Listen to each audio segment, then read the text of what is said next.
Romans chapter 2 verse 25 to 29, ang sabi po dito, mahalaga lamang ang iyong pagiging tuli kung tumutupad ka sa kautusan. Subalit kung lumalabag ka sa kautusan, para ka ring hindi tuli o hindi tinuli. Kung ang hindi tuli ay gumagawa batay sa panuntunan ng kautusan, hindi pa siya ituturing na tuli. Kaya ikaw na Hudiyong nasa ilalim ng kautusan, ngunit hindi naman tumutupad, ay hahatulan ng mga hindi tuling tumutupad sa kautusang iyan.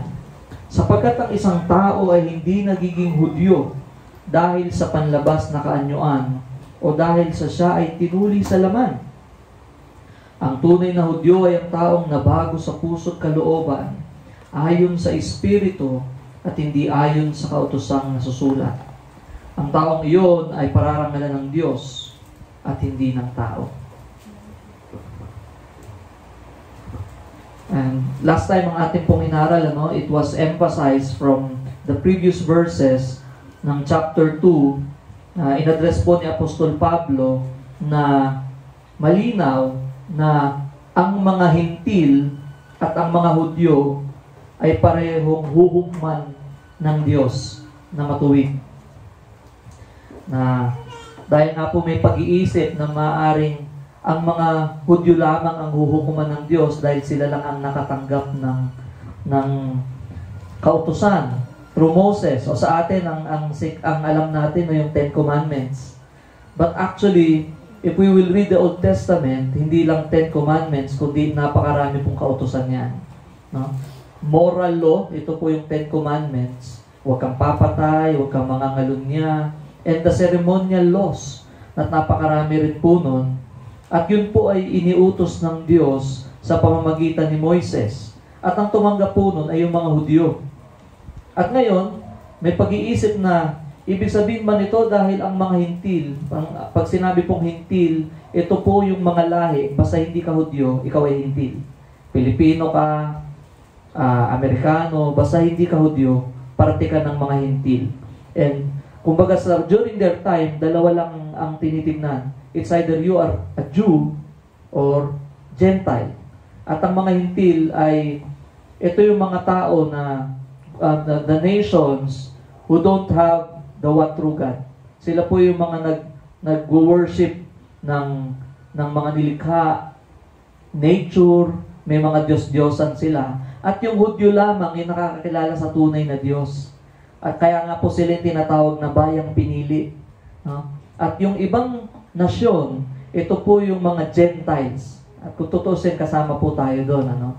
At ngayon, ang pag-iisip, ibig sabihin, hindi maaaring hukuman ng Diyos ang mga hintil dahil sa mga Hudyo lamang binigay ang kautusan. Dahil ang Hudyo lang ang nakatanggap ng kautusan na pinadaan kay Moises, yung Ten Commandments at yung marami pang kautusan. Ibig sabihin, maaaring maging inosente ang mga hintil na kagaya natin. Ngunit binigyan nga po ng linaw na ang mga hintil ay binigyan ng Diyos the laws or yung kautusan ng Diyos, no, specifically. Hindi po ito kautusan ng gobyerno, but the laws of God na nakasulat sa salita ng Diyos sa Old Testament ay, sabi, actually the laws of God is written in the hearts of the Gentiles. Ibig sabihin, kahit ang mga hintil, maging yung mga nasa bundok, yung mga nasa liblib na lugar, at tayong mga hintil na hindi naman tumanggap ng kautusan na tinanggap ng mga Hudyo, sinulat po ng Diyos ang kautusan sa ating mga puso. Ibig sabihin, wala tayong maikakaila, hindi tayo inosente o ignorante sa harapan ng Diyos, dahil sinigurado ng Diyos na ang kanyang kautusan ay nasa ating mga puso. Paano pong nasa ating mga puso, no? Yung tinatawag nating konsensya. No? Na papaanong ang isang bata, kahit yung mga bata alam nila kapag meron silang nagawang hindi maganda. No? Kahit na hindi pa yung tinuro sa kanila.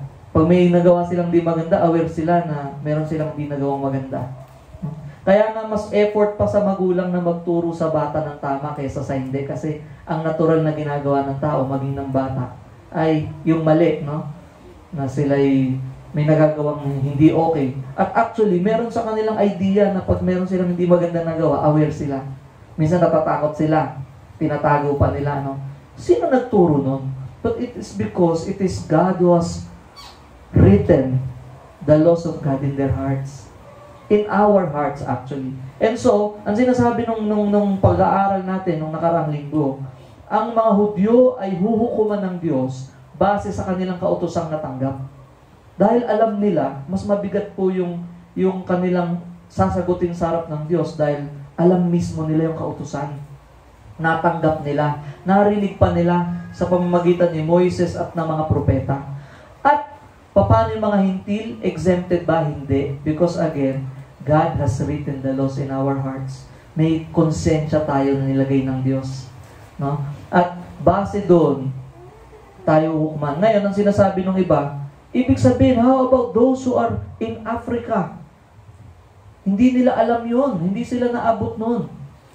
Again, through the general revelation, dahil yung malinaw na sinasabi ng Romans chapter 1, na lahat ng tao, alam nila na may Diyos dahil sa creation.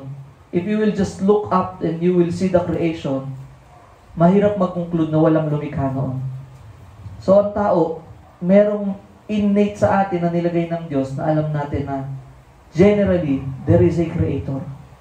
Maging yung mga nasa bundok, bakit merong konsepto sa mga tribo na nag-aalay sila sa mga Diyos-Diyosan? Bakit sila may konsepto ng worship? Although mali, pero saan nila nakuha yung konsepto ng pag-aalay? Because it is God who has put in their hearts, in our hearts actually. And so, walang accepted sa atin. Hindi natin masasabi sa harap ng Diyos, hindi ko naman alam yun eh. So, everyone will answer before God. And ito naman, ang sinasabi dito, so, the Gentiles will be judged according to what they know. And the Gentiles are sinners, ganun tayo lahat, And also, the Jews will be judged according to what they receive. Sila yung nakatanggap ng kautusan. So, may kabigatan dahil kung tutusin, alam nila. And the problem actually, during the time of Paul, there are rabbis, may mga rabbis, may mga tagapagturo, na nagsasabi na to know the law equates keeping the law. Ibig sabihin, basta alam mo yung law, ang equation na nun, kapantay na nun, ay kinikip mo na daw yung law. Kaya yun yung sinasagot ni Pablo during this time. Yun ay isang problema. No? Then, malinaw, no? Those Jews and Gentiles, they will be judged. The Jews will be judged according to the law that they receive, and the Gentiles will be judged because they have the conscience that was given by God. Alam nila. No? Alam nila kapag may nagagawa silang masama. Alam ng tao, alam natin, kahit bata pa lang, hindi natin maikakailayan. Kaya mas may effort pa sa magulang na magturo na huwag gumawa ng masama sa isang bata. Dahil kapag isang bata, iniwan mo lang dyan, siguradong may gagawin siya. No? May papasaway. Yun nga yung nature no? Bata pa lang, papasaway. And clearly, because we are all sinful. And after that, Paul now addressed, so after he addressed the Jews' knowledge, makikita natin doon, no? Binigyan pang diin ni Pablo na, mga hintil, huhukuman yan dahil meron silang konsensya na binigay ng Diyos at sinulat ng Diyos mismo sa kanilang mga puso ang kautusan. At kayo namang mga Hudyo, ang mabigat dito, alam nyo, tinanggap nyo, and you are actually boasting about God. Pinagmamalaki nyo pa, pinagyayabang nyo na kayo ang merong tunay na Diyos. Yet you disobey it. You have the written law, yet you disobey it. And after he made it clear, matapos niyang linawin sa mga Hudyo na tumanggap ng kautusan sa pamamagitan ni Moises, na sila po ay, they are condemned, no? Sila po ay kinukondena ng Diyos, and they will be judged according to the law of God. At ngayon naman, nagpalit siya. From the knowledge, dun muna sila dinil ni Pablo patungkol sa kanilang alam. Alam nyo to, pero ginagawa nyo to. Sabi, kayo, sinasabi nyo huwag mangdakaw, pero nagnanakaw kayo, sabi niya. Sinasabi nyo huwag mangalunya, pero nangangalunya kayo. Sinasabi nyo huwag mag-worship ng idols, pero kayo may mga idols. At ngayon naman, so from that idea, kasi po itong picture na maintindihan natin, the Jews are so secured with what they know. Dahil alam namin yung law, dahil alam namin yung, sabihin na natin, no, yung alam namin yung kautusan ng Diyos. Dahil kami ay nasa lahi ni Abraham, kami ay nasa lahi ni Moises, kami yung tumanggap ng kautusan. Alam namin ang mga bagay na yan. Kaya po sila pa yung nag-i-impose sa kanilang mga kapwa Hudyo. No? At ngayon naman, nagpalit ng theme or ng topic si Pablo from the Jews' knowledge about the law now to the circumcision. At ngayon, kailangan natin maunawaan, ano ba to? Parang weird naman na pinag-aaralan natin ang pagtutuli. Pero makikita natin kung ano nga ba yung ibig sabihin nito. Ano? Yan. Before we get to understand the value of circumcision o pagtutuli, we have to look at verses from the Old Testament to know why circumcision is an important matter to be addressed by the Apostle Paul to the Jews. And of course, what principles we can learn from it. Kasi maaaring sabihin natin, ano ba yan? We will spend time talking about the circumcision of the Jews. Eh, hindi nga tayo mga Hudyo. But as we take a look at it, makita natin kung ano ba yung tinuturo sa atin ng salita ng Diyos. And actually, itong circumcision, so malinaw po, no? Yung mga Hudyo, they are the ones who are circumcised. So, historically, ang Hudyo yung nagpapatuli, tapos yung mga Gentile nations, they are the uncircumcised. No? So, yun po yung distinction.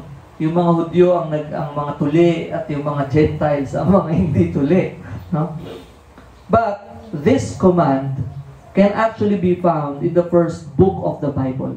Hindi po ito nag-appear lang somewhere. It is in Genesis. Sige, buksan po natin yung ating mga Biblia. Medyo mahaba-haba po ito para ating maunawaan. Marami-raming nilipatan po ito. Genesis chapter 17, verse 9 to 14. Sige po. At yung mga may Bible, share na lang.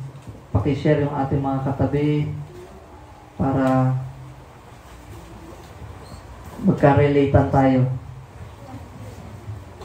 Ay, ito. Pwede ito. Sa inong Genesis.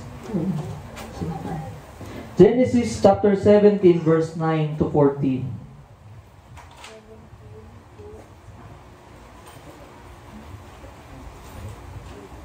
Genesis, no? First book of the Bible, chapter 17, verse 9 to 14. Yan. Paki-guide na lang po yung ating mga katabi.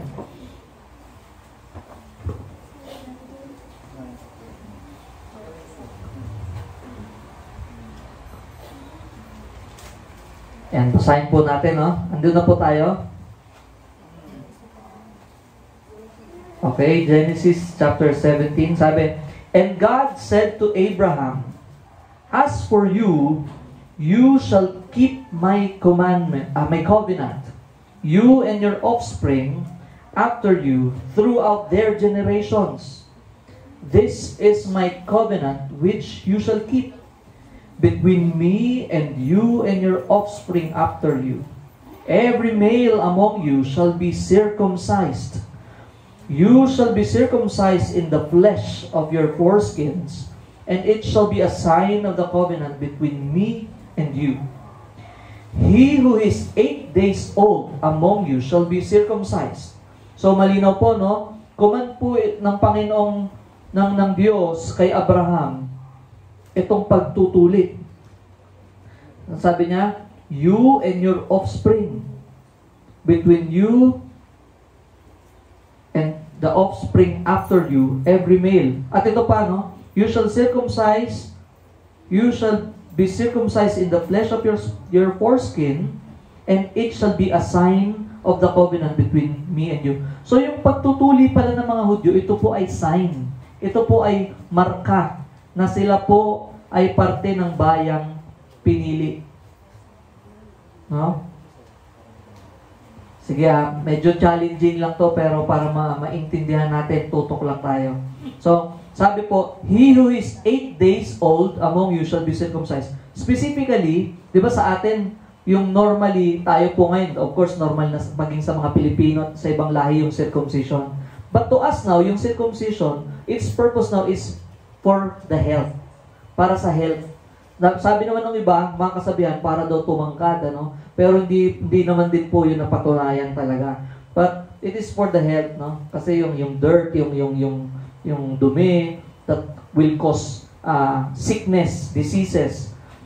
Pero during their time, ito po ay marka. Kumbaga, yung mga taong, mga bayang pinili, parte ng bayang pinili, mga Hudyo, sila po ay circumcised. And specifically, on the 8th day.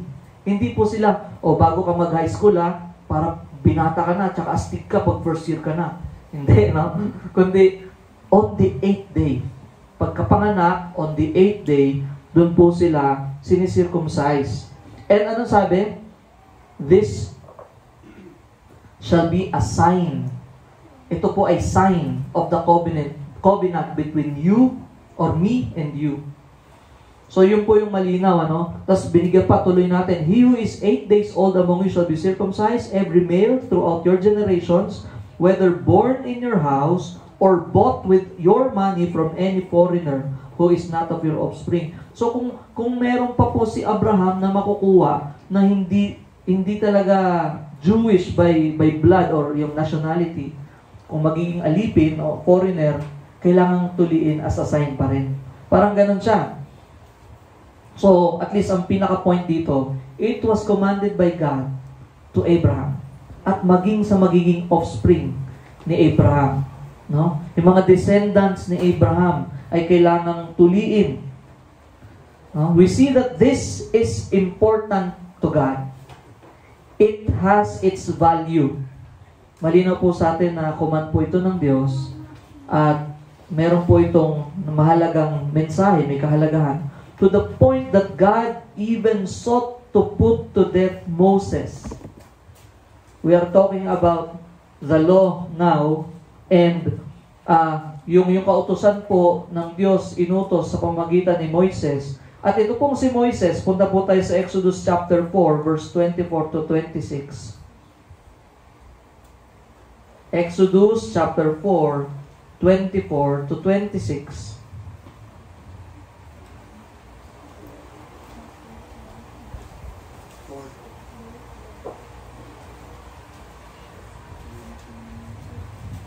Yan, Exodus chapter 4, 24 to 26.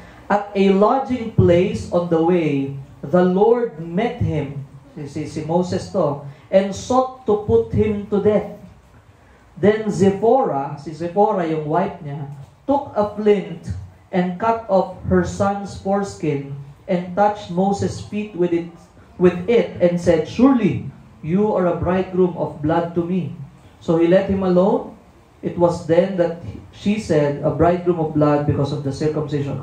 So, we see to the point that God sought to put to death Moses because he disobeyed that command of God. When he did not circumcise his own son. Yung anak po ni Moises ay hindi niya po sinircumcise. And God sought to kill him because of that. So, this is so serious. No? Ito po ay seryosong utos ng Diyos. At malinaw, no? Tapos si Moises na ito, that God sought to kill because during that time ay hindi niya natuli yung kanyang firstborn son, yung kanyang yung anak na lalaki.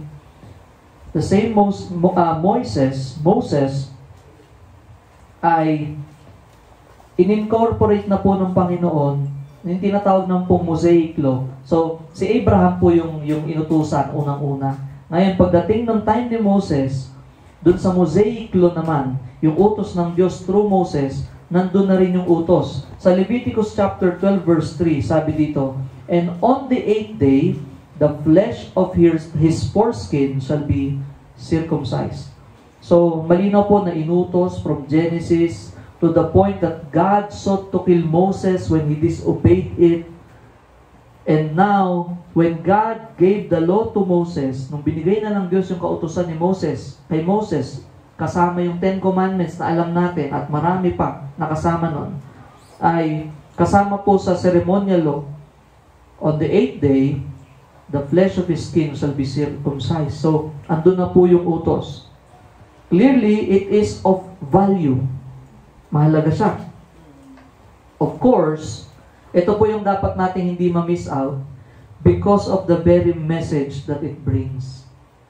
So, circumcision signifies something greater. So, yung pagtutuli, meron po siyang tinuturong mensahe na napakahalaga. And that is the very message that must be understood. The problem is that people do not bother to know the meaning and message of signs commanded by God. So, nung inutos po ng Panginoon sa mga Hudyo yung pagtutuli, natapos na lang sila doon at hindi nila naunawaan kung ano ba yung pinupunto. But now, this is what we are going to learn. This is what we are going to study para maunawaan po natin and for us not to fall on the same sin before God. Baka sabihin din natin, tayo rin tuli. But this is not the message that it says. Sige, manalangin po tayo. Panginoon, we ask for your grace upon us as we listen to your word. We ask for the Spirit's enlightening. May you work in our hearts and minds so that we will not just add this to our knowledge, but help us by your Spirit to see the glorious message through your word this afternoon. And may you use this, may you use your word to pierce us. We pray that all of us will leave this place enlightened. And our hearts, our minds are renewed, our hearts are challenged. And we entrust to you this afternoon. Speak to us, O Lord, in Jesus' name. Amen. So, yun po yung point na nakita natin. It was commanded by God. Utos po ng Diyos. And it is a sign. Ito po yung tatak sa mga Hudyo. Yung pagtutuli sa kanila. And when Moses did not obey that command, nung hindi niya tinuli yung kanyang anak, God sought to kill Moses. But, yun nga, no, tinuli ni Zipporah yung kanilang anak at pinahiran siya ng dugo. And that's the only way na siya ay po naligtas from that killing ng Panginoon, pag-take ng kanyang buhay. No? And nung time na siya na po yung nagbagsak ng kautusan, the Mosaic Law, kasama po yung kautusan na yun doon sa Mosaic Law. On the 8th day, the flesh of his foreskin shall be circumcised. And again, circumcision is of value because of the message that it brings. It signifies something greater. And that is the very message that must be understood. And again, our problem is that we don't bother to know the meaning and message of signs commanded by God. Minsan, nakasanayan sa atin, no, na ipagpasa-pasa na lang, no? Tapos, minsan pag tinanong tayo, bakit nyo ginagawa yan? Hindi ko alam eh. Galing pa to sa kanununuan ko. Pero matagal na namin ginagawa to eh. Kaya bakit ko ititigil? Dapat maipasa ko rin to.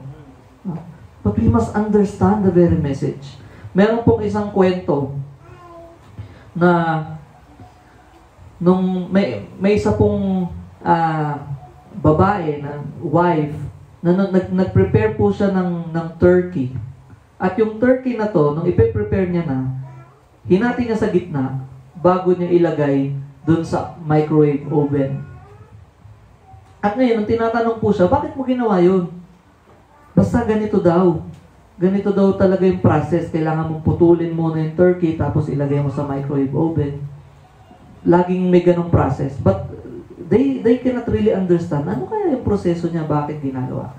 Only to find out na namana niya yun sa kanyang nanay at yung nanay niya namana dun sa lola na ang reason lang pala kung bakit kinakat during the time kasi yung gamit pa nilang microwave oven, maliit.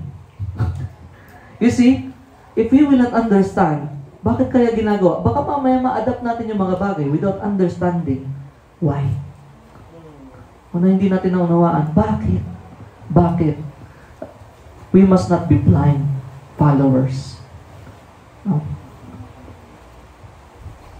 So in one sense, circumcision is so important because this surgery was to cut away flesh that could hold disease in its folds and could pass the disease on to wives. So during their time, no, kailangan ng pagtutuli kasi maaaring pagmula ng disease, ng sakit. At syempre, kung yung lalaki ay magkaroon ng sakit because of that, at syempre nakikipagsiping siya sa kanyang asawa, it can be passed on dun sa asawa yung sakit. So, in some sense, merong ganong mensahe. At bakit mahalaga yon? Because it was important for the preservation of God's people physically. Hindi pwedeng maubos yung lahi ng mga Hudyo kasi kailangan dumami yung descendants. Naalala natin, no? From Abraham pababa, dun dumaan yung Savior, si Jesus Christ. And so, kailangan din ng preservation ng lahi. So, kailangang ingatan na hindi mag-cause na mamamatay na lang ng mamamatay sa sakit yung mga tao. So, merong ganong picture. And at the same time, if we are wondering, why in a man's reproductive organ? Bakit kaya andun yung utos? Bakit kaya specifically pagtutuli? Pwede namang tenga. No? Ngayon po, may sakit ako sa tenga. Bakit hindi tenga yung linisin? Bakit hindi ilong? No? Bakit hindi paa? But here, God selected the reproductive organ as the location of the symbol of man's need of cleansing for sin. Yung reproductive organ daw ng lalaki as the location of the symbol of man's need for cleansing for sin because it is the instrument most indicative of his depravity, since by it he reproduces generations of sinners. Nagets niya? Dahil yung reproductive organ na yun din ang siyang ginagamit, and through it nagre-reproduce pa ng generation after generation of sinners, of people who disobey and blaspheme the one true God. So, in one sense, andun yung picture of cleansing. No? So, yung pagtutuli, may picture po talaga siya ng cleansing. Yan po yung isang mensahe niya. No? The circumcision, it is about cleansing. Now, the problem is that the Jews did not understand the purpose and meaning of that command. Hindi po naunawaan ng mga Hudyo kung ano ba yung layunin, kung ano ba yung pinupunto, at kung ano nga ba yung kahulugan at kahalagahan ng kautosang iyon.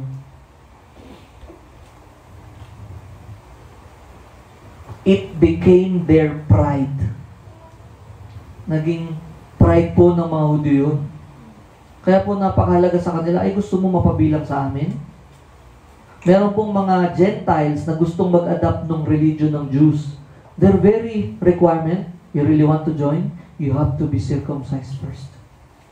Can you imagine that? Kung 50 years old na, ang hirap na nun. Huh? But that's how serious they are sa bagay na yun. And they will do it. Huh? It became their pride. And it is the mark of their religion and the pride in their ethnicity. Yun ang tatak ng pagiging Hudyo. Kami ang mga circumcised people. Kaya during the Old Testament, may tinatawag na po the circumcision party. Sila po yung mga talagang, nung may mga nagiging believers na ng Panginoong Yesus, ito yung mga grupo na kung saan sila yung kumukontra, hindi pwede, dapat matuli muna sila. Kung talagang gusto nila maging believer. Ganun po yung kanilang paniniwala at pagtuturo. And that is the danger. When we think that we have the truth or the law, no? Ito pong mga Hudyo, they believe that they have the truth. Yung mga Hudyo, they believe that they know the truth because of the law, no? So yun po yung nasa isip ng mga Hudyo, that they have the truth. They receive the law. That's the danger. And they think that they are automatically right before God. And we might have that kind of thinking as well. Nakala nila dahil kami ang tumanggap ng kautusan, kami ang bayang pinili, at kami, we obey that circumcision. We have that mark. We have that sign. And it means automatically we are right before God. Because we are affiliated. We are associated with God's people. And that's the danger. Because we are affiliated and associated with God's people, and we think automatically we are part of it.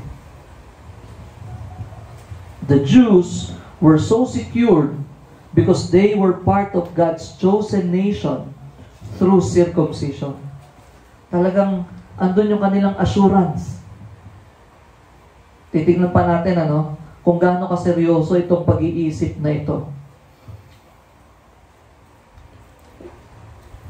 They literally believe that circumcision secures their slot in heaven. That circumcision secures their salvation. Si Rabbi Menachem, in his commentary on the book of Moses, he wrote, "Our rabbis have said that no circumcised man will see hell." And another said, "Circumcision saves from hell." And the Midrash Tilim, it says, sa mga rabbis po ito, Jewish rabbis, God swore to Abraham that no one who was circumcised should be sent to hell. And there is also this one rabbi, Rabbi Joel Kut Rabin. He said, circumcision saves us from hell. And in the Midrash again, it says, God swore to Abraham that no one who was circumcised would be sent to hell.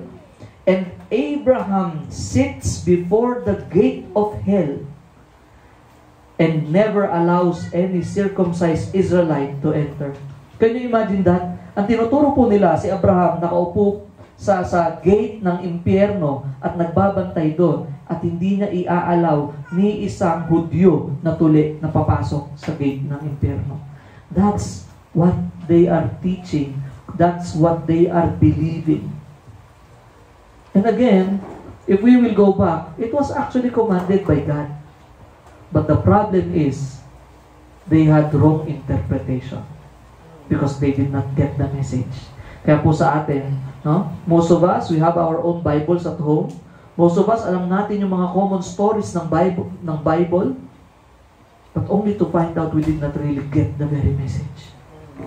We must understand. We must know its very message. Or else, we might take pride in something na walang maitutulong sa atin. So, kita po natin, talagang mga rabay po ito, mga guro, mga tinitingala, mga pinapakinggan. Talagang, during their time, when someone is a rabbi, they sit at the feet of that rabbi to listen. Nakaupo po sila sa paanan at nakikinig sila. At talagang respetado. And you see, you listen to a rabbi who teaches you something that will actually bring you somewhere other than heaven.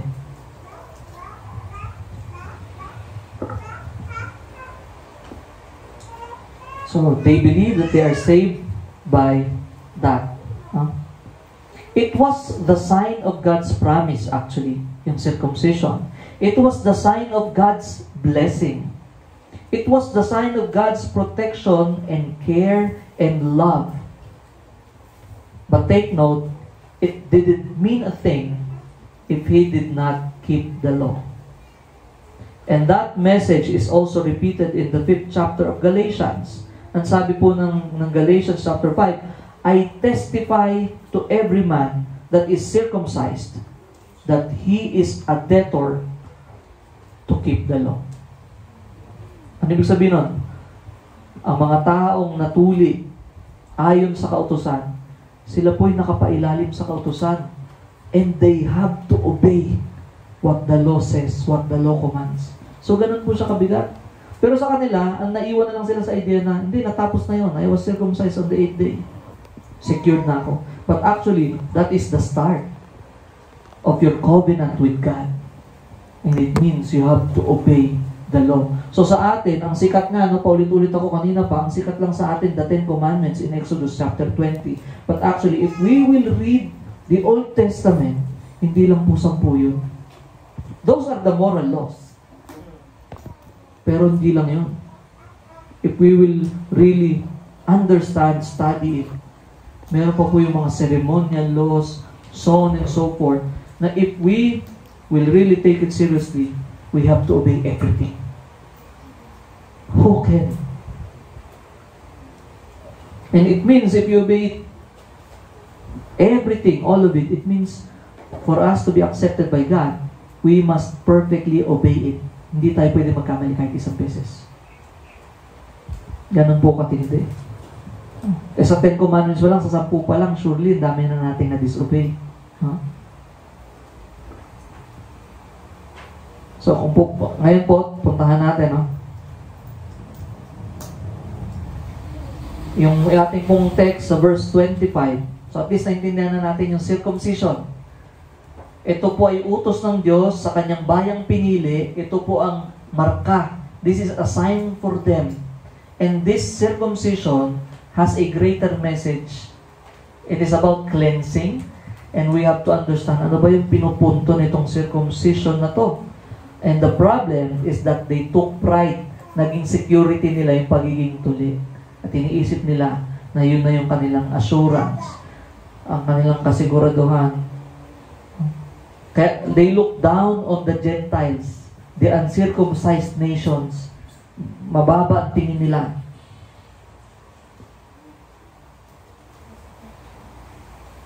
So verse 25, basahin po natin, nandun po tayo, basahin natin sabay-sabay para we are on the same page.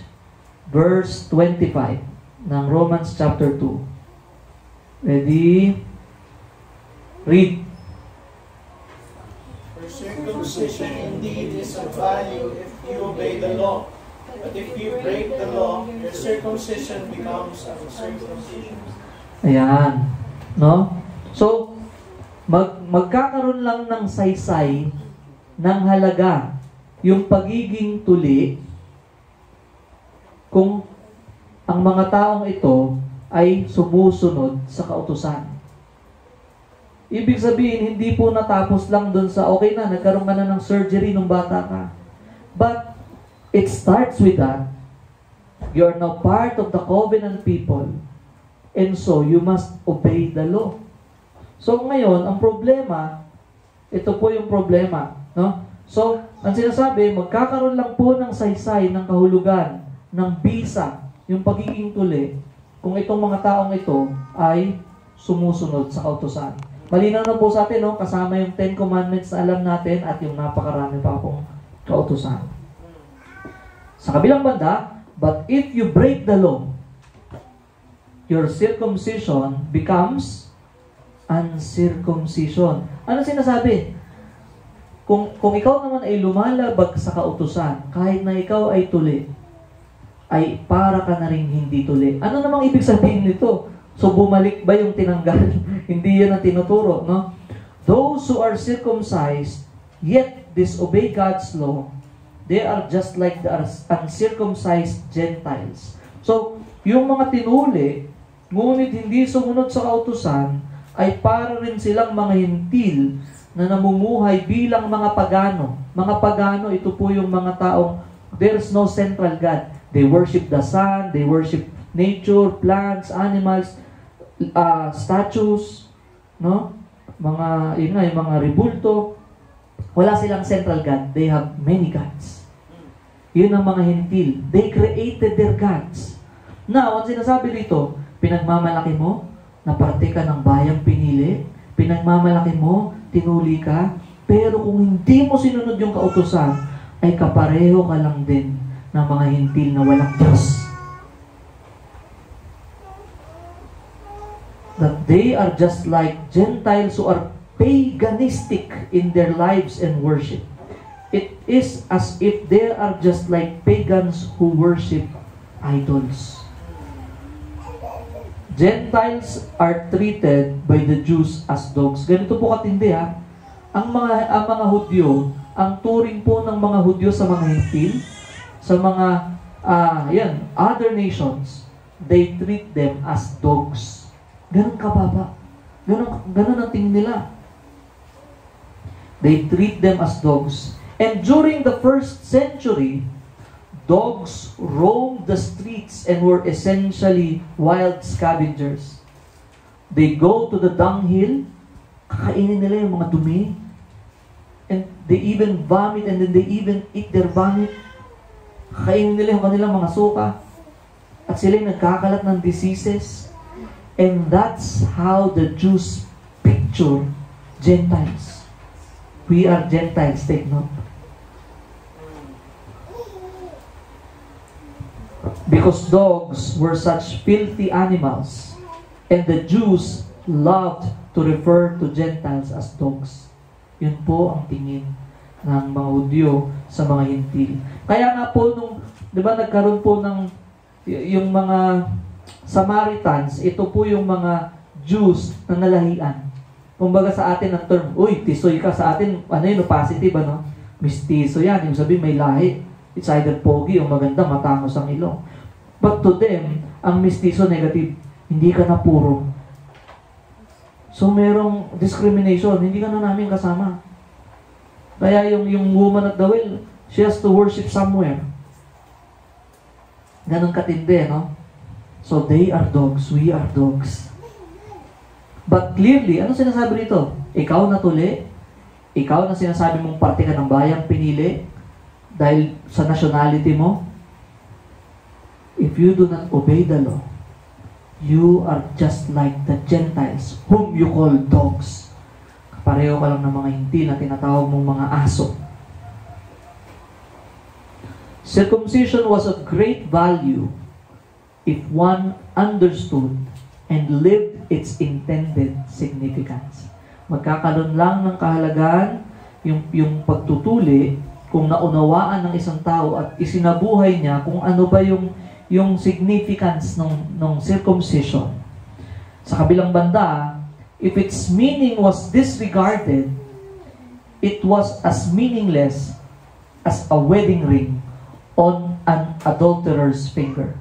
Can you imagine that? God has given the Jews the laws. And actually, they are so privileged because they are called chosen nation. Kayo ang bayang pinili. Tapos, through Abraham, Moses, doon pa dumaan ng Panginoong Jesucristo. Can you see that privilege that they have? Tapos napasa nila yung kautusan, yung mga Gentiles, hindi nila alam specifically. Yet, even if they boast, pinagyayabang nilang nasa kanilang kautusan, they disobeyed the laws of God. They even blaspheme God. Ibig sabihin, dahil sa kanilang pamumuhay, yung mga ibang nasyon ay kinukutya yung Diyos dahil sa kanila. Ganon katindi. Dahil sa kanilang testimony, pinagtatawanan ng ibang nasyon yung Diyos ng Israel. And ano yung picture daw nun? Can you imagine that groom? Let's say, hindi na siguro, groom pa rin naman, husband, who has his wedding ring on his finger, and he is so proud because of that wedding ring. Ngunit sa kabilang banda, niloloko niya ang kanyang asawa. That's the picture of it. That's the picture.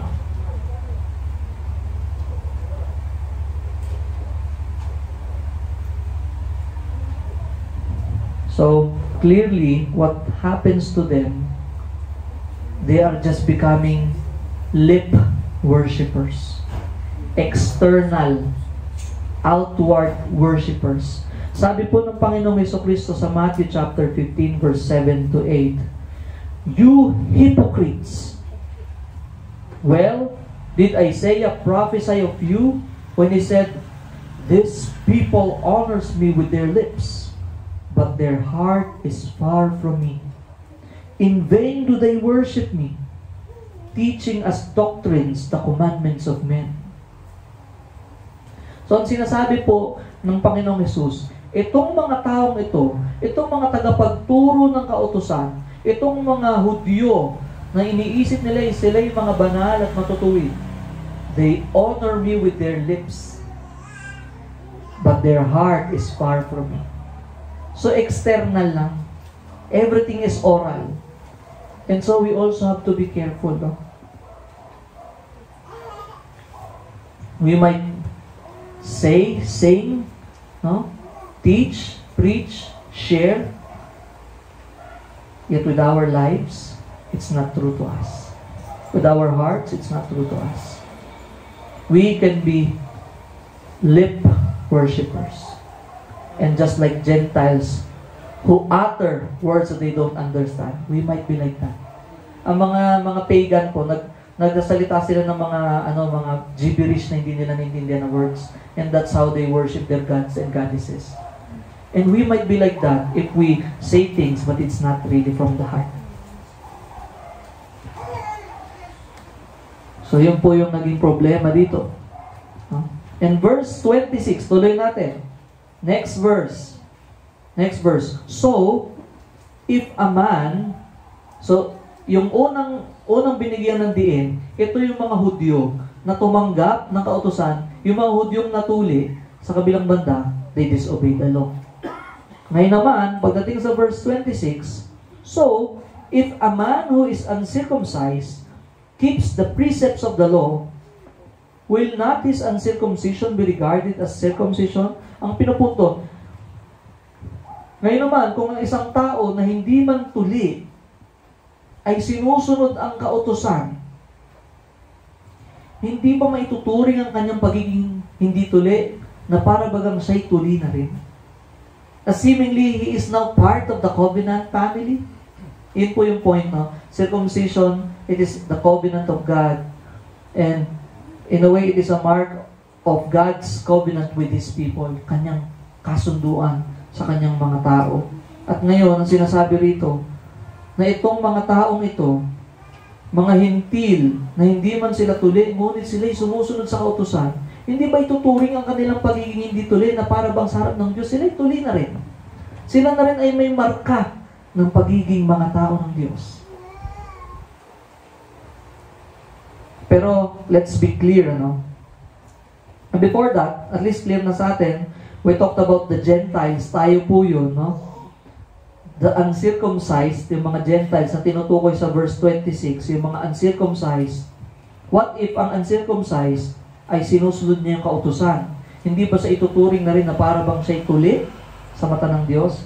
So the Gentiles, basahin po natin sa Ephesians chapter 2, verse 11 to 12. The same Apostle Paul described who the Gentiles were. Ephesians chapter 2, verse 11 to 12.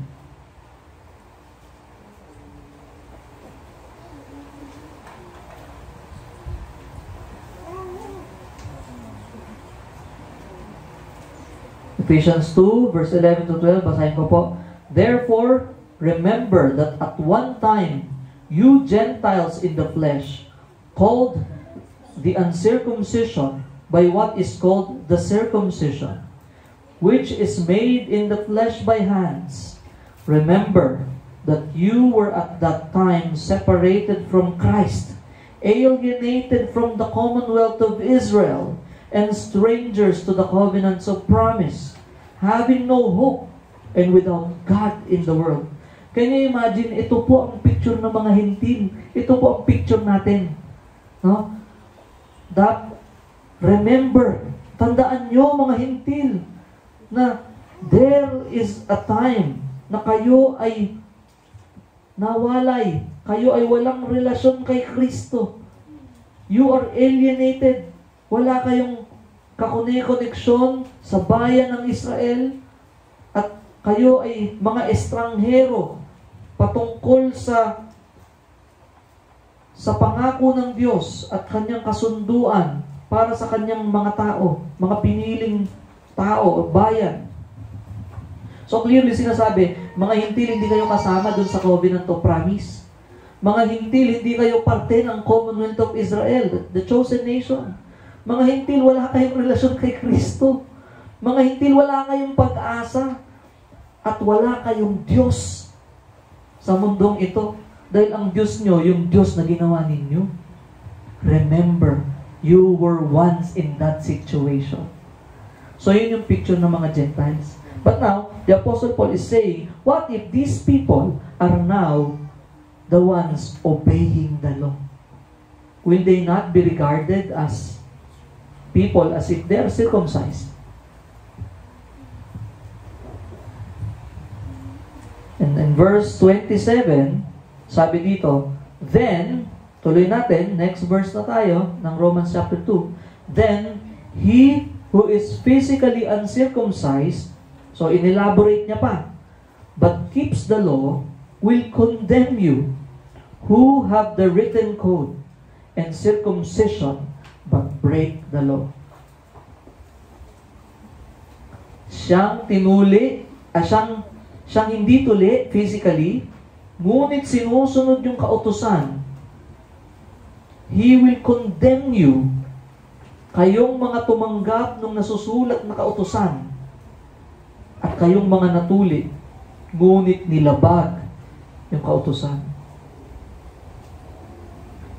No? But let's make it clear. Paul is not exactly saying that uncircumcised Gentiles can keep the law. Because the Gentiles and the Jews are just the same, they cannot. No?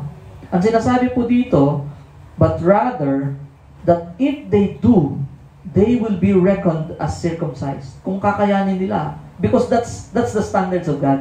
Ang standards ng Diyos, kailangan masunod nyo. So, kahit yung mga hindi tuli, pero nasunod nila, God will treat them as circumcised. So, that's God's justice. Yun yung sinasabi dito. Ha? God's righteous justice. And moreover, they then could be called to bear witness in judgment against the circumcised who have transgressed the law. And time will come, they will be the one na magsasabi na, kumbaga kahihiyan yon sa testimony ng mga Hudyo na nakatanggap ng kautusan. At ang maghihiya pa sa kanila, yung mga hindi nakatanggap. No? It is a picture na these people na seemingly, they understood some of it, even though they did not receive what you receive. Pero minsan, mas napapractice pa nila. And they can, alam mo, ihihiyan niya kayo. And sometimes, even in Christians, magugulat tayo. Minsan, mas patient pa sa atin ng unbelievers.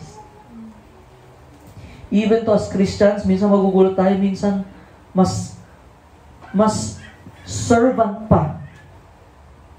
Mas patient, mas maintindihin pa minsan yung unbelievers. Not that it will save them, pero actually, ang nakakahiya is that the ones who are saved already, niligtas na ng Panginoon, they are not living as people na ligtas. Sabihin sa kanilang pag-uugali. No? At yun ay magiging kahiyaya sa kanila. So, here, sinasabi na yung mga hintil na hindi natanggap, yung natanggap nyo, they will condemn you. Because you are the ones who received it, yet disobeys it.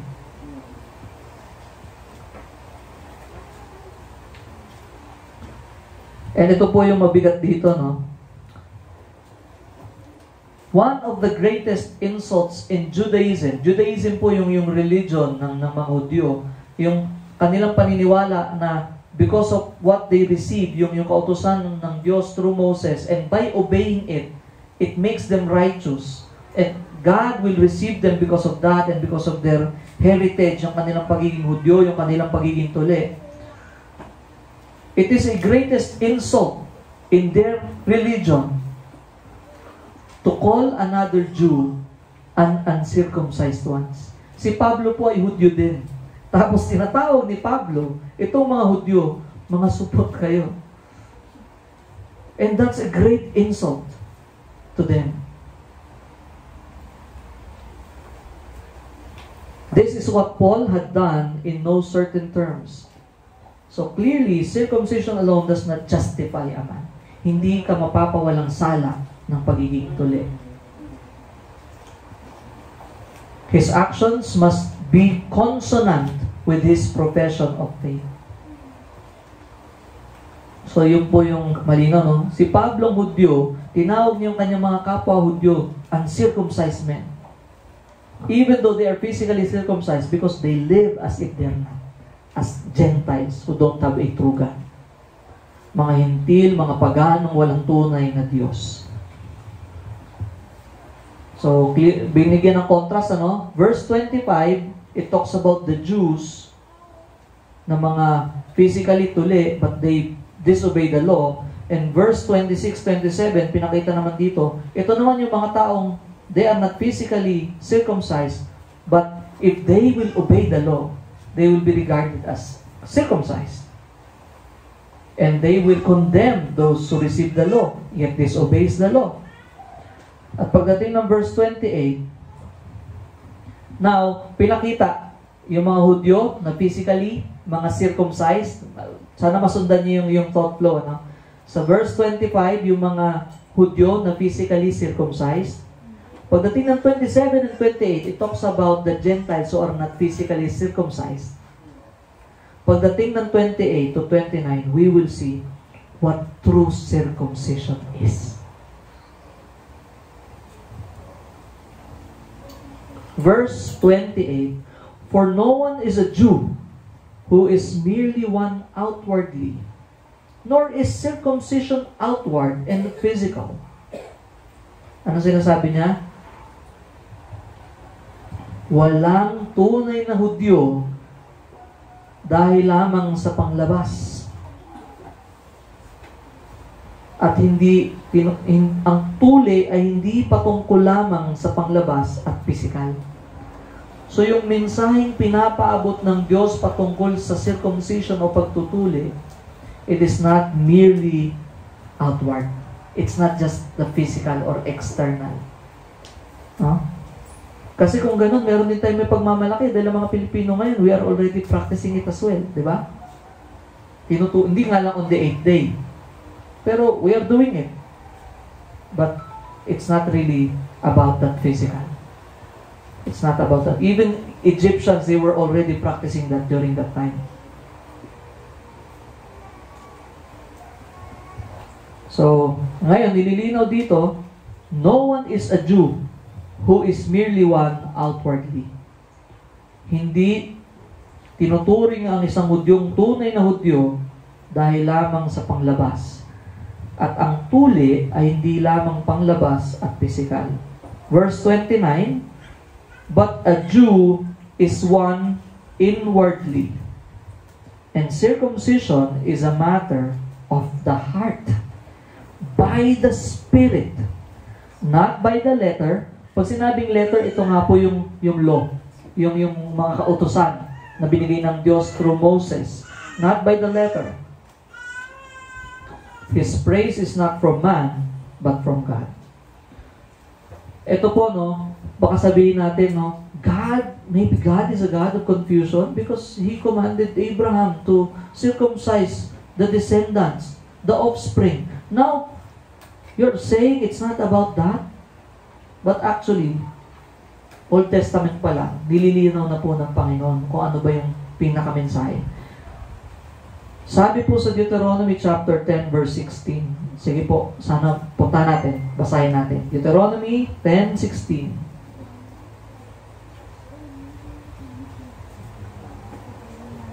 Sa ano po yan? Old Testament.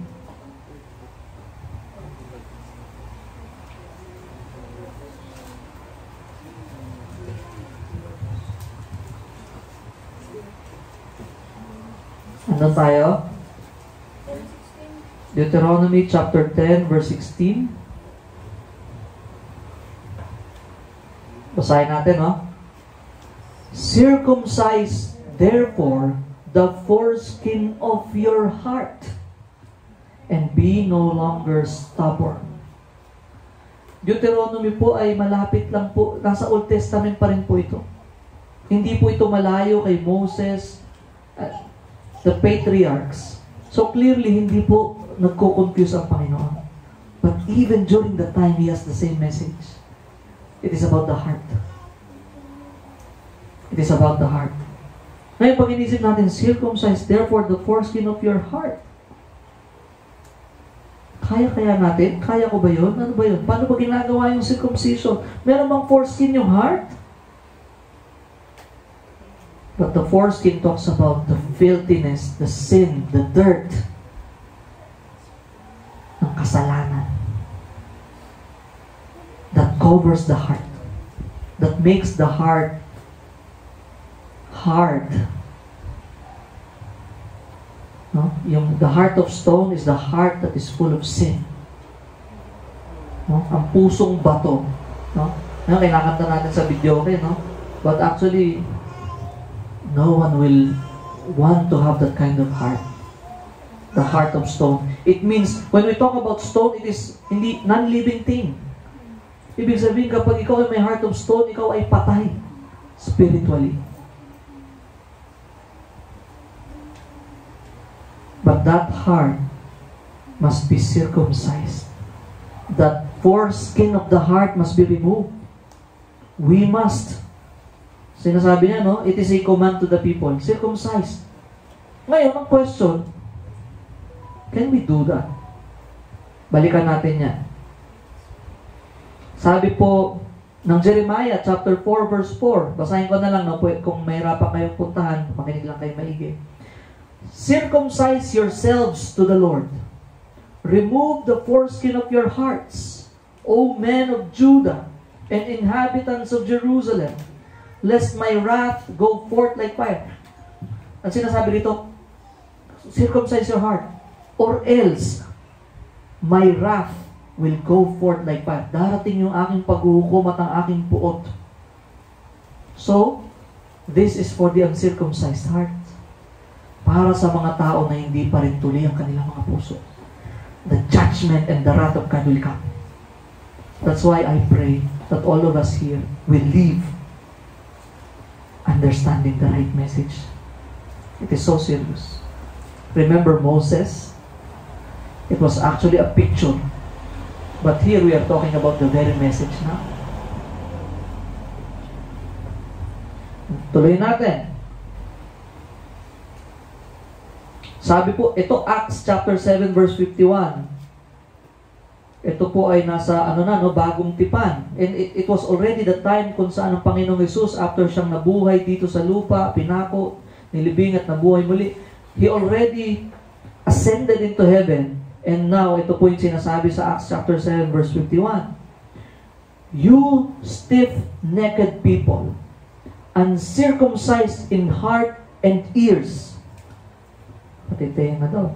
You always resist the Holy Spirit, as your fathers did, so do you. Ngayon, may connection sa tenga, no? So, we need spiritual hearing. Can you imagine? There are a lot of people who are teaching the Word of God, using the same Bible. But how come most people, they don't still understand what the very message of the Word of God is? Because we need the ears also to be circumcised. Kailangan matanggal yung harang so that we will be able to hear spiritually the very message of God. Kasi may harang. And even in Corinthians, ang sinasabi ni Pablo, the God of this world, Satan, is blinding the minds of people so that they will not understand the very message of God. So, kailangan may mangyari.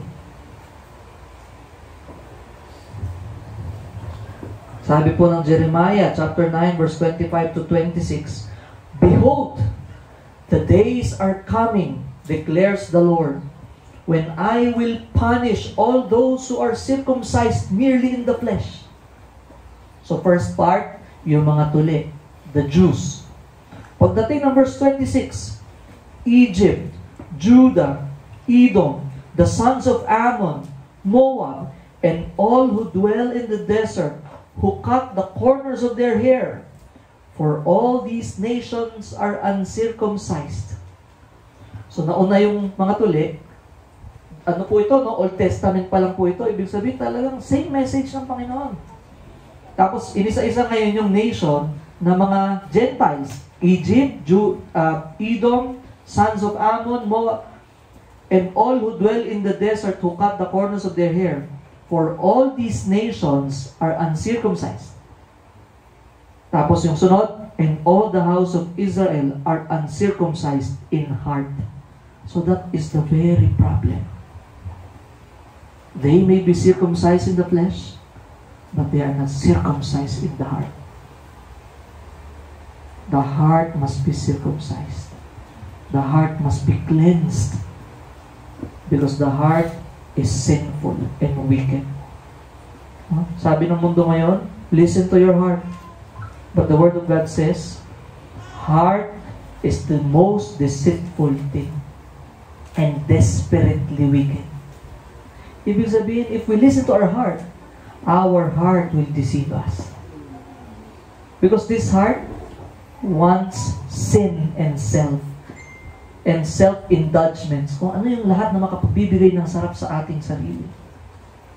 Yun po yung gusto ng puso. That's why we need a new heart. That's why we need a new heart. Yun po yung sinasabi dito. Unless we have a new heart, a circumcised heart, we cannot face God. God will not receive us. Ano sinasabi? His wrath will come as a fire to those who are uncircumcised in the heart.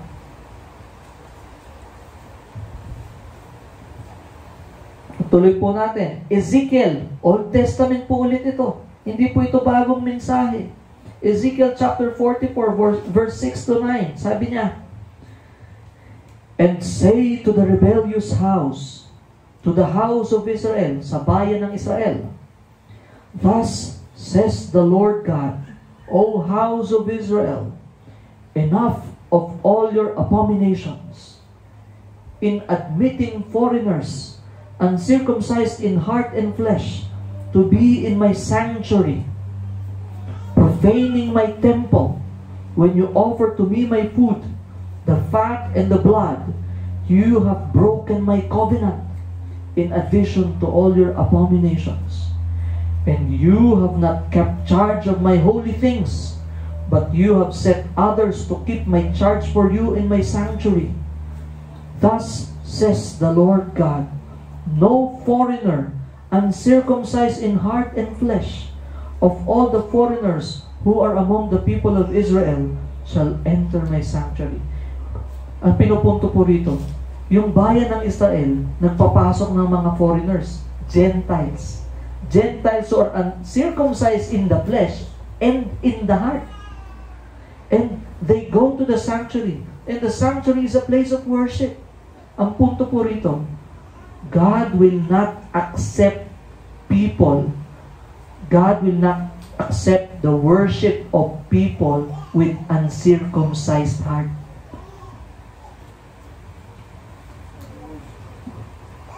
So it is so serious. And to us right now, to us Christians today, it is the same. God will not accept worship from an uncircumcised heart. Yung sinasabi ko po kanina, no, sa Philippians chapter 3 verse 2, it is the Apostle Paul, chapter 2 verse 3 verse 2 to 6. Sabi niya po rito kasi may mga false teachers na nagtuturo, sinasamahan ng kautusan, yung katuruan ng Panginoong Hesukristo ay sinasamahan nila ng Judaism. Yun nga, yung pagsunod sa mga kautusan, na yun daw yung makakapagligtas. Yung katulad nila, na inisip nila na sila'y ligtas dahil sa kanilang pagiging tuli. Sabi ni Apostle Paul sa verse 2, look out for the dogs. Look out for the evildoers. So ngayon, sinasabi ni Apostol Pablo sa mga Kristiyano, yung mga nagtuturo nito, mga Hudyo, na nagtuturo ng katuruang ito, sila ay mga dogs, di ba? Pinag-usapan natin kanina, na yung mga lawbreakers, they are also dogs. They are like Gentiles. Ngayon, sinasabi din dito ni Apostol Pablo, look out for the dogs. Look out for the evildoers. Look out for those who mutilate the flesh. Alam niyo yung mutilate? Nagmutilate? Di ba yung iba pinagpuputol ng part ng katawan. Ngayon, ito po yung sinasabi. These people, they are teaching circumcision, but actually, it's just like mutilating the flesh. Kasi nagtutuli kayo physically, but they don't understand the very message. And they are teaching you to do the same. Huwag kayong magpalinlang sa kanila. Tuturuan nila kayo na parang maligtas kayo eh. Babalik nila kayo dun sa pag-iisip. Sila mismo nalilinlang, nang dadamay pa sila. Yun po yung sinasabi, no? These are the evildoers, the dogs, the false teachers. They are the ones who teach circumcision for salvation. They are the ones who are just mutilating their flesh. Parang nagpuputol lang sila ng mga parte ng katawan nila. Verse 3, ito yung magandang sabi ni Pablo. For we are the circumcision. Imagine, the people, the believers in Philippi, these are Gentiles. Pero sinasabi ni Pablo sa mga taga-Philippi, for we are the circumcision who worship by the Spirit of God and glory in Christ Jesus and put no confidence in the flesh. Tayo yung mga tunay na tuli. Yun ha. Mayroon ng pakahulugan si Pablo.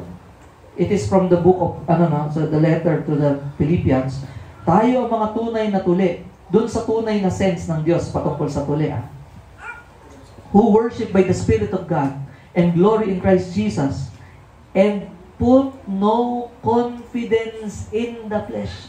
Hindi po sila naglalagak ng kanilang tiwala sa kanilang mga katawan, sa kanilang laman, sa kanilang achievement. Ngayon, ito po yung sabi ni Apostol Pablo. Verse 4, though I myself have reason for confidence in the flesh.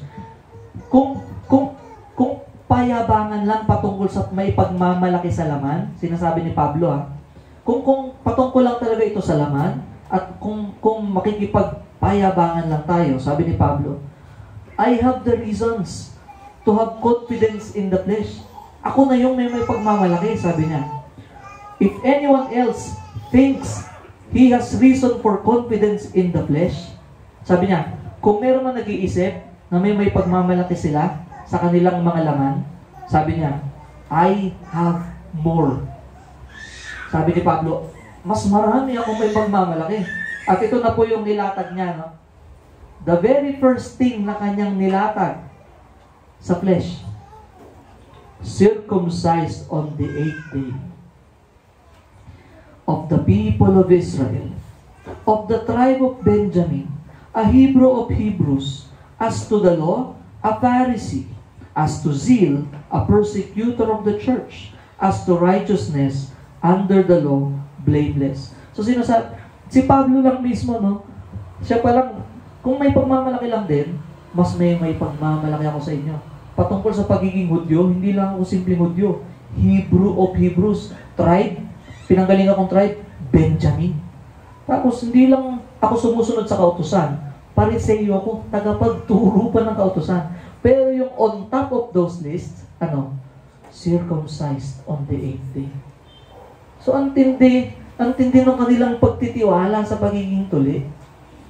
Pero clearly, nilinaw ni Pablo, we are the circumcision. Yung mga tunay na tuli ay yung mga tinuli sa puso. Because these Philippian believers, they are not circumcised in the flesh. So, yan po yung clear, na tinuturo talaga sa atin na it is not really about the flesh or physical or outward. At normal po ngayon sa lahat ng relihiyon that people look at themselves as holy and righteous and acceptable to God because of what they do outwardly. Because of their family background. Ang pamilya ko ay pamilyang Kristiyano. Ako ay nabaptize. Ilalatag pa po natin yan. Kung ano ngayon, on our time, yung katumbas ng circumcision. Nasa panahon natin, ano yung mga pinagkakatiwalaan natin na iniisip natin, yun ang makakapagpatanggap sa atin sa Diyos. Titignan natin. Kanina, sabi ko, the command to the people circumcise your hearts. Pero because that is the responsibility of the people, we really have to cleanse our hearts from sinfulness, to repent. But the problem is that because of our depravity, because of our sinfulness, dahil po sa ating kalagayan, hindi po natin kaya. Tayo po'y napakamakasalanan na wala tayong magagawa para maligtas ang ating mga sarili. Malinis ang ating mga sarili. Kaya po, the same God na nag-utos, circumcise yourselves, circumcise therefore the foreskin of your heart. The same God, the same book, Deuteronomy chapter 30. Kanina, Deuteronomy chapter 10, ang sabi niya, circumcise therefore the foreskin of your heart. Pagdating ng Deuteronomy chapter 30 verse 6, it is the same God, and the Lord your God will circumcise your heart and the heart of your offspring, so that you will love the Lord your God with all your heart and with all your soul, that you may live. So ano pong pinupunto rito? We are responsible to repent. We are responsible to believe. But it takes the power of God. It takes the power of God to save us, because we cannot. You see, it was commanded, pero clearly sa sa chapter 30 nilinaw, it is God Himself who will circumcise your hearts. Para saan? So that you will love. Wala pong tao na hindi pa tinutuli, nililinis ang puso, binabago ang puso ang makapagmamahal sa Diyos. Lahat ng yun ay pakitang tao lang. Why? Clearly here, sinasabi po ng Deuteronomy chapter 30, it takes circumcision of the heart so that people will love God. We cannot love God with our ability. All we can do is to sin, and to sin. To blaspheme God. And sometimes we pray because we need something from God.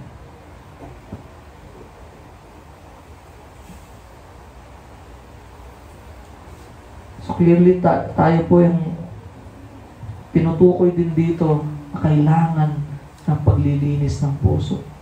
Kailangan natin ng bagong puso. And it is only God who can do that.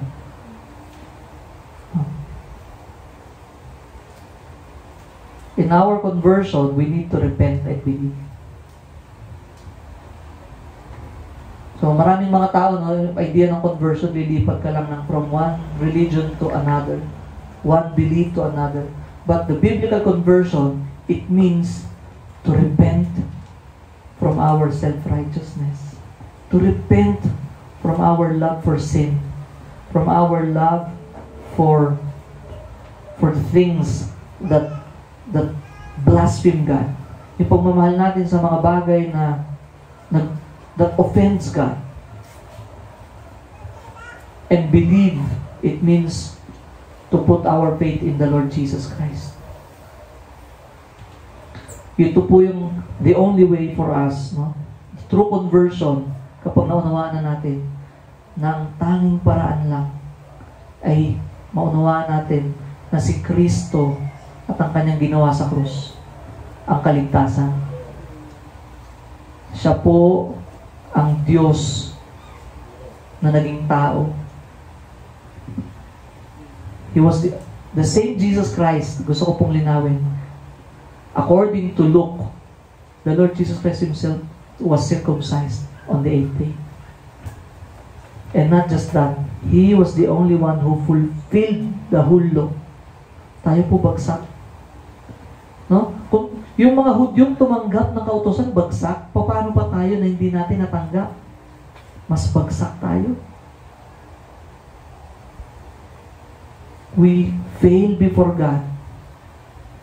But the good thing is that Jesus Christ, that God became man, and He was the one who perfected that law. No? There's this one guy who said, that's gruesome.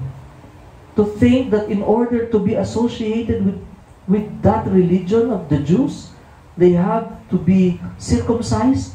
It was a bloody and gruesome picture. But actually, it is nothing compared to the most gruesome event that happened, where on that cross, Jesus Christ bled. Nakapuhin naman dito. He bled a lot for our salvation. And He was the only one who perfected the law.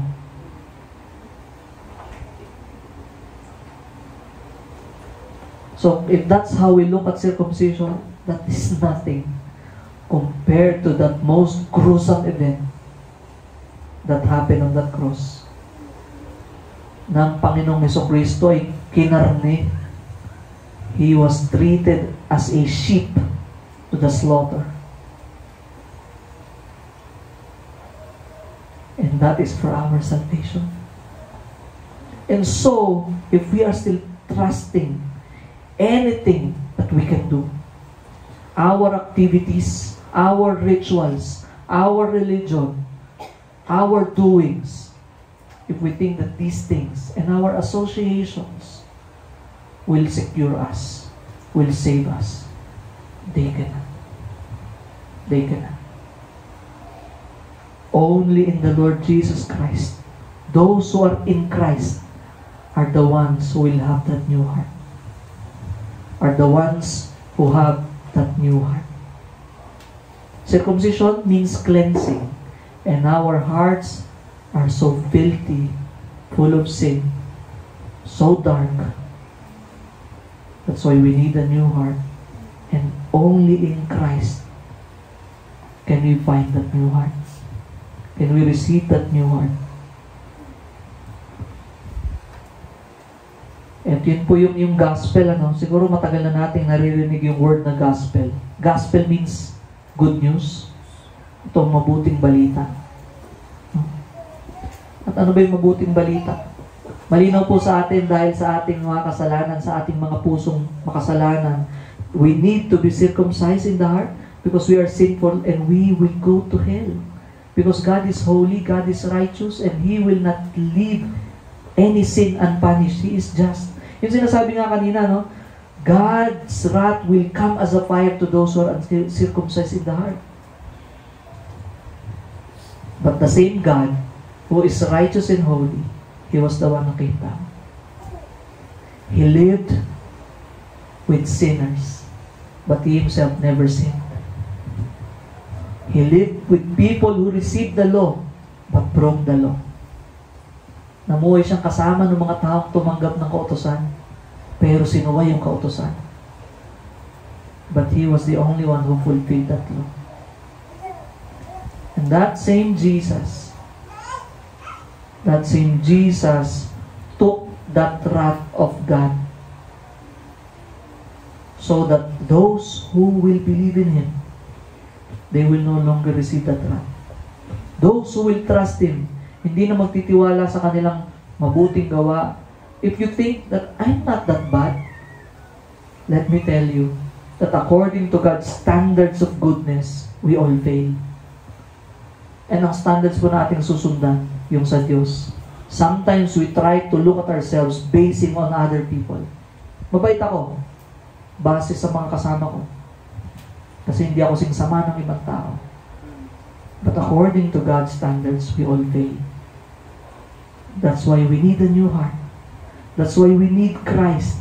We need forgiveness. Because His wrath is sure, and the only way to be saved from that is by trusting the Lord Jesus Christ. Not just to add Jesus Christ in our lives, because some did that. Idadagdag ko na si Kristo sa mga mahalagang bagay sa buhay ko. But to believe in Jesus is to understand that now, Jesus is not just one of the important things, but now Jesus is life. He Himself is life. Siya na yung buhay ko. Siya yung Panginoon na tagapagligtas ko. And apart from Him, there's no hope. Katulad ng mga hintil na sinabi ni Pablo, that you are alienated from the life of God, from the commonwealth of Israel. You have no hope, you have no God. Apart from Christ, yun pa rin tayo. At tayo nakapailalim pa rin sa puot ng Diyos. But that Jesus is the only one that can give us that new heart. So yung circumcision, it's not the circumcision made by hands, but it is a circumcision that is made by the Spirit when we believe in the Lord Jesus Christ.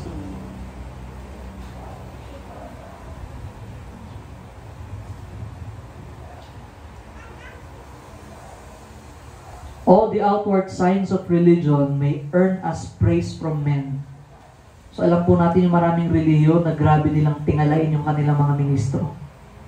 Marami tayong alam na relihiyon na kung saan halos Diyose ng kanilang mga tagapagturo at maging yung mga miyembro. Pero sabi po dito sa verse 29,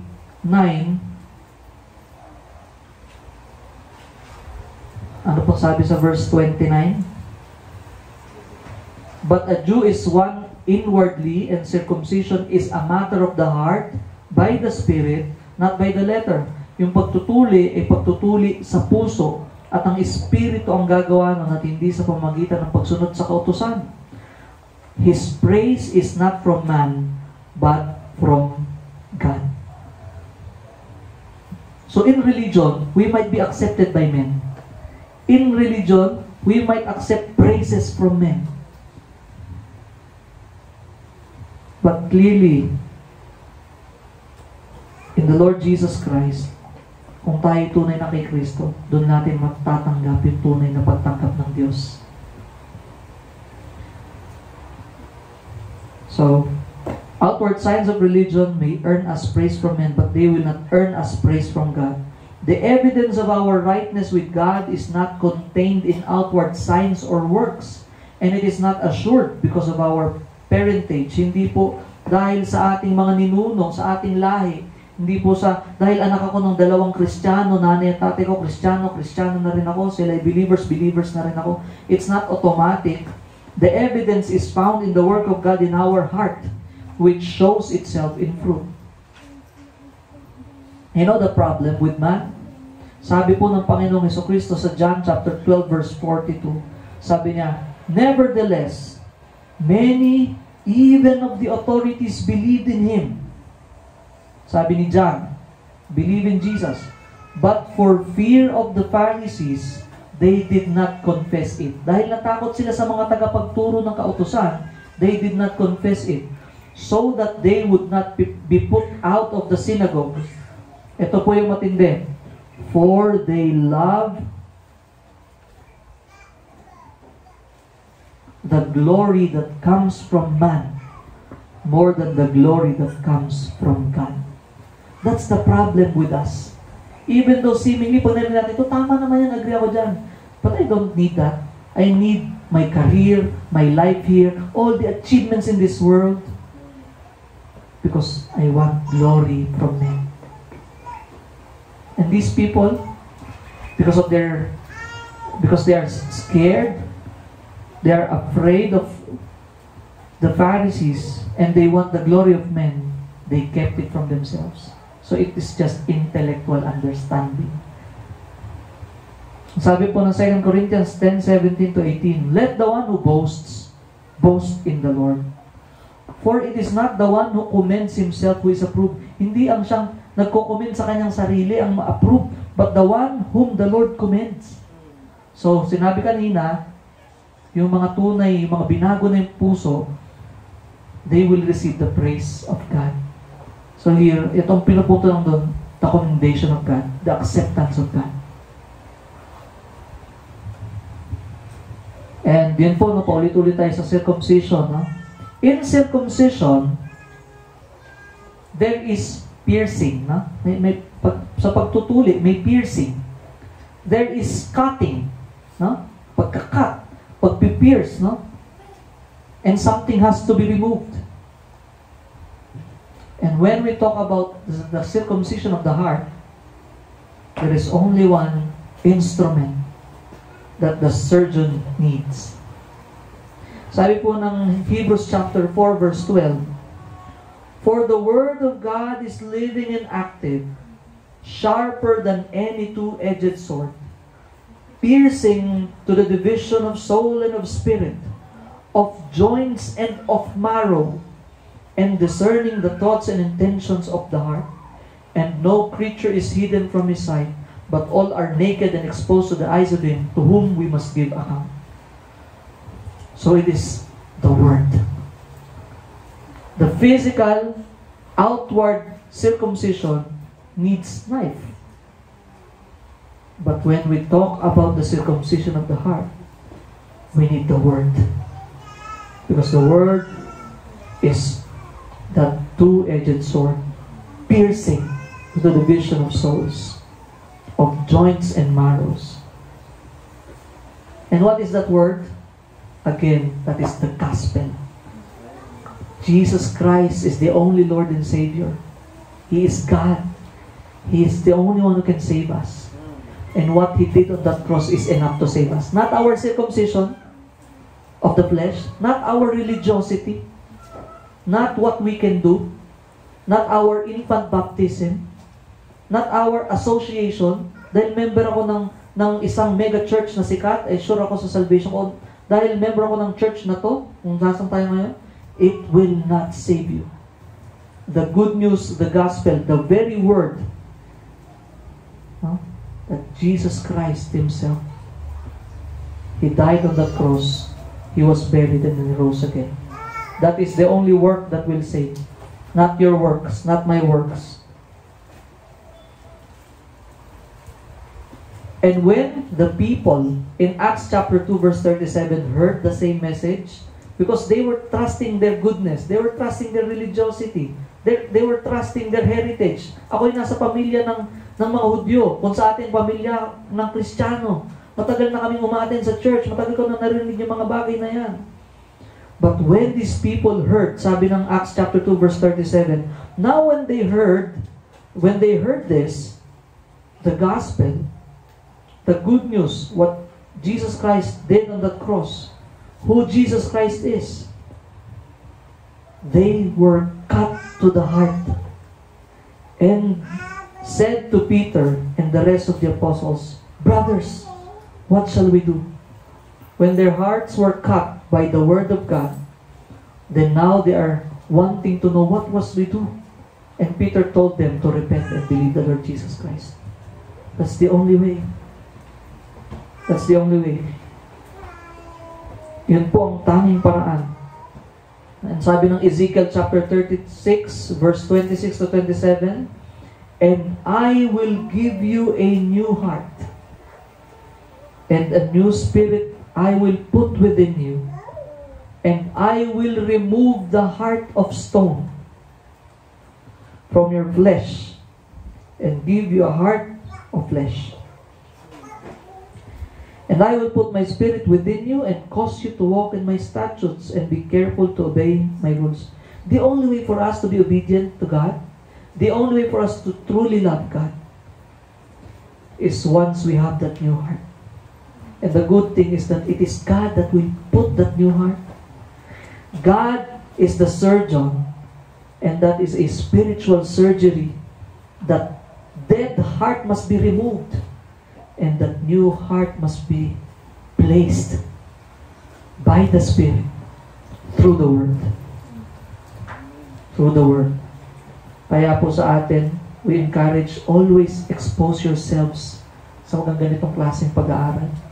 Because the only way for the hearts to be pierced is through the Word.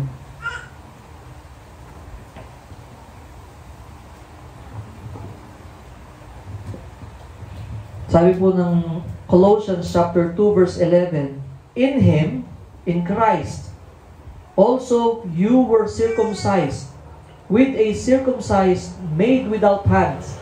So yung pinag-uusapan natin kaninang circumcision, with hands.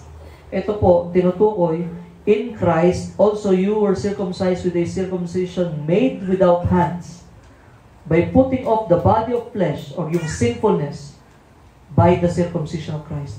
Now, clearly, it is Christ who circumcises. Kanina, binasa natin dun sa Deuteronomy, it is God that will circumcise the heart, right? Ngayon naman, nililinaw dito na si Christ yung nagsisircumcise. That's why the God of the Old Testament is the same God of the New Testament. Christ. We don't need any salvation apart from Christ. We don't need any Savior apart from Christ. We don't need any religiosity apart from Christ. We need Christ Himself. He is the Savior. He is the Lord. Galatians chapter 6 verse 15, for neither circumcision counts for anything, nor uncircumcision, but a new creation. Ano sinasabi? Wala nang bilang yung pagiging tuli at pagiging hindi tuli. Ano yung mahalaga? For us to be a new creation. For us to have that new heart. For us to be born again spiritually. Yun ang pinakamalaga sa atin. Ang sabi ng isang kanta, I was born this way. Yes, we are born this way. We are born as sinners. And that's why we need to be born again. We need to be reborn spiritually. And that's the only way for us to be accepted by God. Para tayo tanggapin ng Diyos. And again, trusting in our activities, ceremonies, rituals, affiliations. Minsan nagkakaroon din ng ganitong pride. Denomination. Anong denomination mo? Hindi ka tunay na ganito kapag hindi ka ganyan. That's not what the Bible is talking about. Ang tanong dito, is your heart circumcised? That's what matters. We might have all the creeds and confessions, but if it is just oral or lips worship, not coming from the new heart, it is nothing.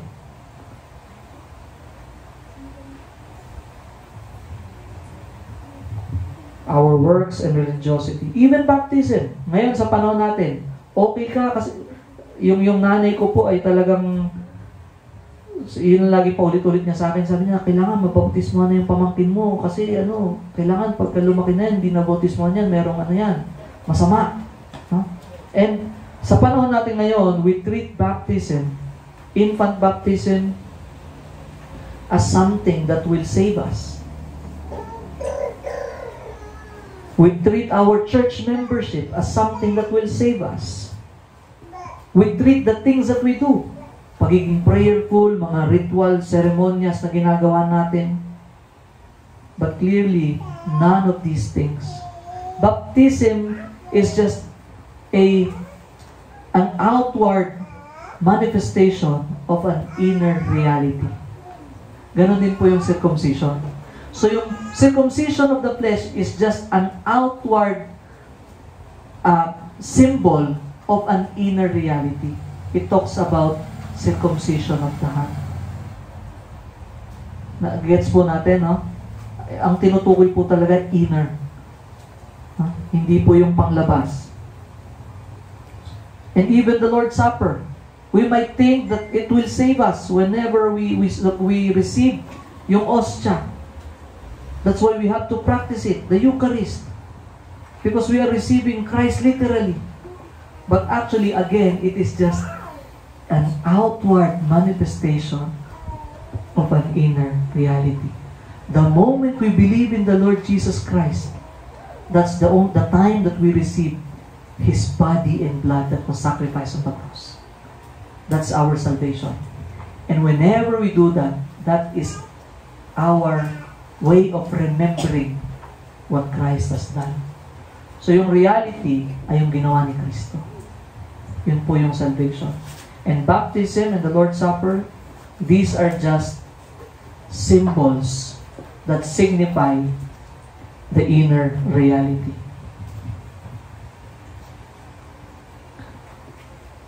Ritual means nothing without the reality. It is the matter of the heart.